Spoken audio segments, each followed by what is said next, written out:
Bonjour, dans cette vidéo, nous allons vous montrer comment installer le kit Wi-Fi Plus avec le déverrouillage électrique. Avant de commencer l'installation, il est nécessaire de tenir compte des distances maximales de câblage admises par le kit. Les distances à respecter en fonction de la section du câble sont détaillées ci-dessous. Pour d'autres types de câbles, voir le tableau des sections dans les instructions. Nous effectuerons le câblage à partir de l'alimentation électrique. Nous passerons les câbles à la fois vers le platine extérieur et l'ouvre-porte ainsi que vers le moniteur, qui est situé dans la partie intérieure de la maison. Il est recommandé d'installer le moniteur dans un endroit bénéficiant d'une bonne couverture Wi-Fi. Une fois à l'intérieur de la maison et que les ajustements ont été faits au mur, nous fixerons le support du moniteur à l'aide des vis fournies. Tenez compte de la hauteur à laquelle vous placez le support, car le moniteur y sera fixé.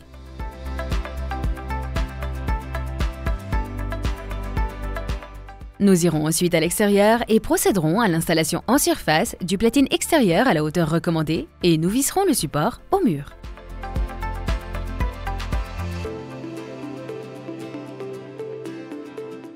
Une fois les supports fixés, nous pouvons commencer le câblage. Commençons par le câblage du moniteur. Au dos, nous trouverons différents connecteurs. Sur les deux vis du bus, nous connecterons deux fils au bornier bus IM de l'alimentation. Si vous avez un bouton poussoir sur la porte de la même maison, vous pouvez câbler le bouton poussoir aux vis GND et Call. En appuyant sur cette touche, le moniteur émet une tonalité différente et agit comme une sonnette pour la maison. Sur les sorties F1 et GND, nous pouvons connecter un relais supplémentaire comme celui de la référence 2013 et ainsi activer un dispositif auxiliaire comme la lumière de courtoisie ou un autre dispositif auxiliaire. Une fois le câblage effectué, nous fixerons le moniteur sur le support jusqu'à ce que nous entendions un clic. Nous allons maintenant sortir vers le platine extérieur et connecter les deux fils de bus provenant de l'alimentation bus DS.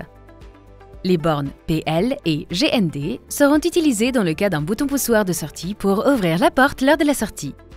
Enfin, nous allons procéder au raccordement de la gâche électrique. Si vous devez ajouter une serrure à votre installation, nous vous recommandons d'utiliser la serrure 29588, qui est une serrure 12 volts DC de faible puissance, ou toute autre serrure de 12 volts DC dont la consommation maximale n'excède pas 250 mA.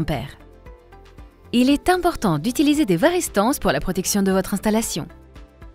Connectez les câbles entre la platine et la gâche électrique via les bornes S+ et S- et connectez un des varistors à la platine et l'autre directement à la gâche électrique elle-même. La connexion du relais auxiliaire NO, NC et le COM doivent être utilisés dans le cas d'une porte automatique ou d'une deuxième porte. Il est également possible de l'utiliser dans le cas où notre gâche électrique a une consommation plus élevée ou est alimentée en courant alternatif et, par conséquent, nous procéderons au câblage de la gâche électrique de la manière suivante en ajoutant une alimentation supplémentaire de la consommation de la gâche électrique installée. Schéma d'installation. Une fois le câblage du platine extérieur terminé, nous procéderons au montage du platine sur le support et nous ajouterons la vis correspondante en bas pour le fixer. Enfin, nous relierons la prise de l'alimentation électrique pour alimenter l'installation. L'installation du kit Wi-Fi Plus est maintenant terminée. Merci de votre attention et à la prochaine fois.